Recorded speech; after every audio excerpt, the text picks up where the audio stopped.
జాతీయ గ్రంథాలయ వారోత్సవాలలో భాగంగా శుక్రవారం పుస్తక ప్రదర్శన నిర్వహించినట్లు జిల్లా గ్రంథాలయ అధికారి జి శ్రీదేవి తెలియజేశారు.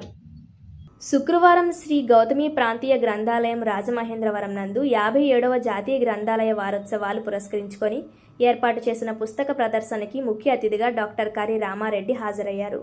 ఈ ప్రదర్శనలో గ్రంథాలయంలో గల తాళపత్రాలు, తామ్ర శాసనాలు, విలువైన గ్రంథాలను, చేతివ్రాత ప్రతులు మరియు వివిధ వ్యక్తుల జీవిత చరిత్ర పుస్తకాలు, అందరికీ ఉపయోగపడే వివిధ పుస్తకాలు ఉంచడం జరిగింది. ఈ కార్యక్రమానికి ముఖ్య అతిథిగా విచ్చేసిన ప్రముఖ మానసిక వైద్య నిపుణులు కరి రామారెడ్డి మాట్లాడుతూ, ప్రతి ఒక్కరూ గ్రంథాలయాన్ని వినియోగించుకోవాలని, తద్వారా ఉన్నత స్థితికి చేరుకోవాలని ఆకాంక్ష వ్యక్తం చేశారు. వ్యక్తిత్వ వికాసం పుస్తక పఠనం ద్వారానే అలవడుతుందన్నారు. అందుచేత ప్రతి ఒక్కరూ చదువు అనేది ఒక యజ్ఞంలా భావించాలని, చదువు అనేది జీవితంలో ఒక భాగం కావాలని, అందుకు ప్రస్తుతం ఉన్న అవకాశాలు సద్వినియోగం చేసుకోవాలని తెలియజేశారు.